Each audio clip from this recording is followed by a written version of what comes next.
د اتوار ورځ ده او د ملګرو چوټي ده، خو زما نه، ولې چې د ملګرو د چکر پروګرام او هغوی غوښتل چې زموږ دا چکر دې هم یادګاري شي. په سهار چې د کوره راووتم نو ډایرکټ د شفیقه صاحب خواته لاړم چې لږ ساعت پس حمیدالرحمن او الیاس هم راورسېدل. شفیق موږ لا زموږ د خوښې غوښه راکټله او ښه سپیشل یې جوړه کړه. غوښه مو راواخیسته او د کریم الله دکان طرف ته روان شو. مجید خان هم د ټایم پابندي وکړه او سره د ویکټو راورسېد. د کریم الله دکاندار نه مو تیل، مسالې، پیاز، ټماټر او بوتل راواخیستې. په دې کې ډاکټر طاهر او حمید خان راورسېدل او د هغو په ګاډي کې مو سودا کې خو د چینار په لوري روان شو.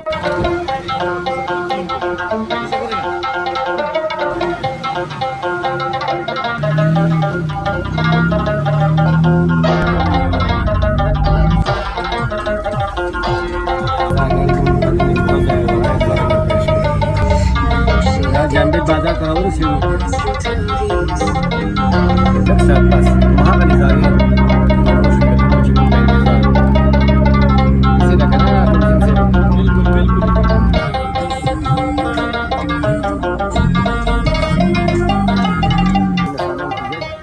چینار بازار مو کراس کړو. د میرګۍ په هسپتال کې مو خپل ګاډي ودرول او هلته په انتظار ملګري اشبر حسین، ابراهیم خان او تاتی داخلي پخلی لوښي تیار کړي وو. هغه مو راواخیستل او پلان کوچ ته سواره شو او مخ په وړاندې روان شو.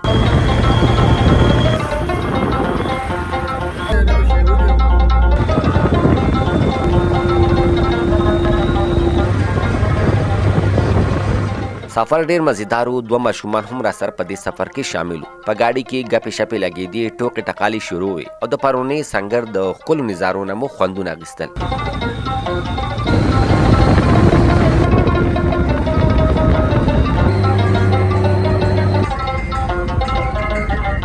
علاقه ډیره مزیداره ده، زړه راښکونکې نظارې دي، خو صرف د قدرتي حسن. د حکومتي چارواکو له طرفه څه خاص اقدامات پکې نشته. روډ شته خو حکومت پې څه خاص توجه نه ورکوي. ځای په ځای کندې کپرې شوی دی او نور هم د خرابېدو طرف ته روان دی. زموږ پروګرام د چکر دی خو تاسو به پکې لږ لږ اپډیټ هم ساتو او بس لږه شیبه پس موږ د سوات بارډر کراس کړو او بونیر ته داخل شو.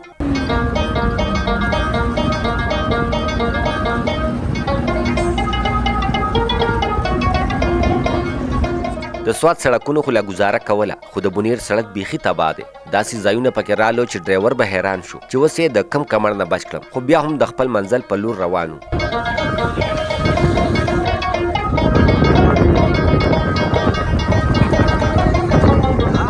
په سوات کې یخ او د بونیر هوا بدله وه. په وران جال روډ روان وو چې د بیزو یو غټ کنډک مخې ته راغی. سفر و مزیدار او ملګرو د هر څه نه خوندونه اخیستل. په یو ځای کې د بجلۍ ستنه هم په ځمکه خپه پرته وه او ټول تارونه تتر بتر شوي وو، خو بیا هم د بونیر ذمه دارو دا نه ګڼله چې د دې نه بعد چاته تکلیف وي. زموږ د ملګرو هم د وران او خراب روډ د لاسه په سر باندې درد راغلی او د چایو په تکل کې وو چې بیکن ته ورسېدو نو هلته یې هوټل ته ودرېدو. یو هوټل دی او د لیګوس په دوی غونډه وکړه، څه دوستان نه غونډ شوي او ښایسته ورځ ده انشاءالله. خوندونه به تېر کړو او زموږ سره اوسئ. دا د چا په سر درد وه لکه په سر د ولې درد دی؟ چې دا موبایل چې دی که نه دا ډېر په پیدا کې روان دی. کم یو کېدای شي دی د ډوډۍ پروګرام پکې هم داسې راشي.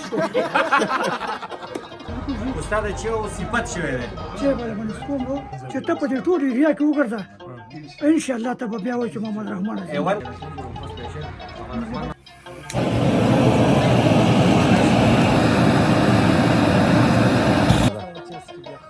او ووایه به دا کومه شی ده کاشا شو. په هوټل کې ناست مشر راته ډېره مینه راکړه. چای را باندې وڅکلې، ګپې شپې ولګېدې، تصویران ویډیوګانې جوړې شوې او بیا ګاډي ته وختو او روان شو.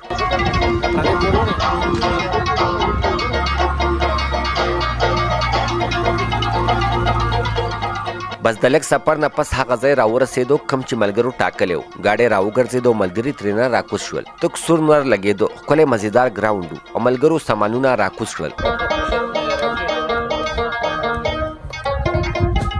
ابراهیم خان د پخلی کار شروع کړ او نور ملګرو د کرکټ لپاره ځای خوښ کړو. څه ملګري یو خوا او څه بل خوا تقسیم شو.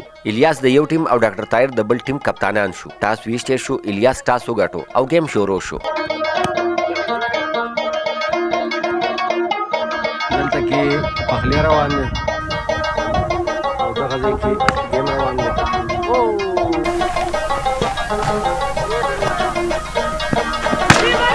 هی چې والد بیا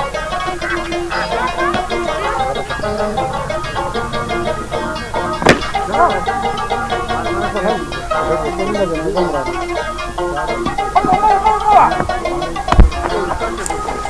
خوا پخلی روان و بل خوا د کرکټ لوبه. بالر به د وکټ کوشش کوي، بیټسمن به د چکی. او ابراهیم غوښه باندې کړې وه او غوښتل یې چې مزیدار خوراک تیار کړي. خوندور سیریز وشو خو د الیاس ټیم پکې یو میچ هم ونه ګټو. په ټولو میچونو کې د ډاکټر طاهر ټیم بریالی شو.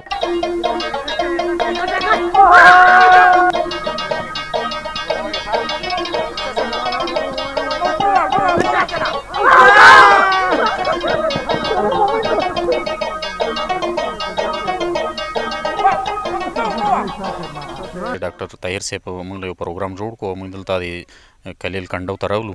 نو ماشاءالله ډېر ښکلی ځای دی او دلته کرکټ میچ هم وکړو. نو ډېره مزه یې وکړه او داسې ملګري چې راغونډېږي کله نه کله نو ډېر زیاته مزه کوي. هر یو ملګری خپل خپل کار کوي. گیم به کوشو دلته پکې کوکینګ روان دی، ګپ شپ ولګېد نو ډېر غټ سور وکړو، ډېر مزه یې وکړه. په لار باندې هم ډېر شی انجوایمنټ چې کوم دی ښکلې انجوای وکړه او دلته چې څنګه راورسېدو نو دلته ټول ملګري چې کوم دی مونږ دا کوم چې پی ایچ او مې راګی ده او کوکاری سیډز دی زموږ سره.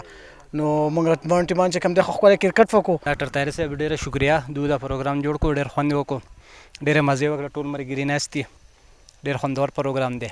تاسو چې د کرکټ وکړو پخلی چې دی روان دی او دا ټوټل د صمد صاحب شکریه، د ډاکټر صاحب شکریه چې د چکر پروګرام جوړ کړو او ډېر ښکلې مزه یې وکړه. زموږ د ټولو ملګرو چې دی په دې مصروفه ژوند کې رالل او یو داسې ښکلی پروګرام یې ارینج کړو، ډېر خوند یې وکړو. د کرکټ پکې جدا مزه وه، د ګیدرینګ پکې جدا مزه وه، په لارې پکې جدا مزه وه.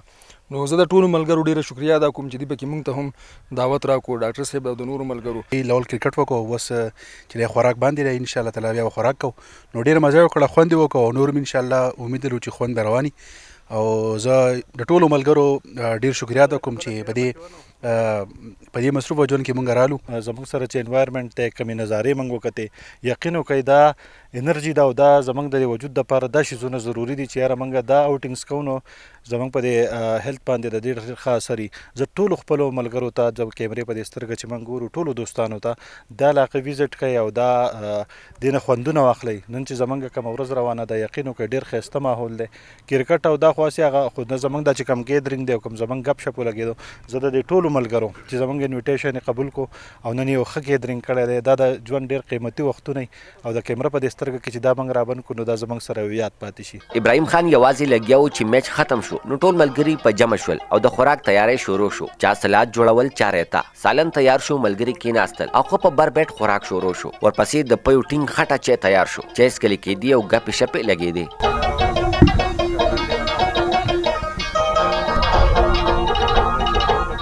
د روټۍ، فروټ او چای څښلو نه پس یو ځل بیا ملګري د لوبې میدان ته کوز شول. د خوراک ساک لوښي ګاډي کې کېښودلی شو او لوبه شروع شوه. خو بیا هم هغه چلو. د ډاکټر طاهر ټیم تکړه و او په موږ یې سمې چکې ووهلې. خو بس لوبه وه، ملګرتیا وه، چا د ګټې او چا د بیللو نه مزې اخیستې. میچ ختم شو او نور هم د غرونو په ناکېدو خپل ډول ډبلي مو راونغښتل او واپسې را روان شو.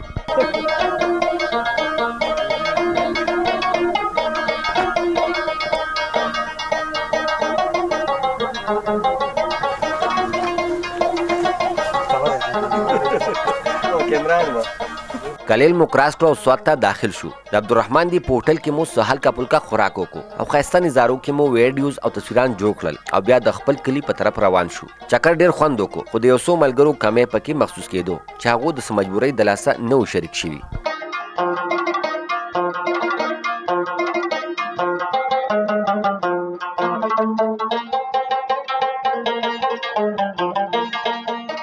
دا و د ملګرو د چکر پروګرام چې یوازې هغو نه، تاسو هم راسره په دې کې څنګ په څنګ وئ. که په خبرو کې یا په ګپو شپو کې څه غلطي شوي وي یا که زما خبره په چا درنه لګېدلې وي نو د هغې به بښنه کوئ. تر بل پروګرام پورې خپل ورور صمد انجم ته اجازت راکوئ. په لوی الله مو سپارم. د الله په امان.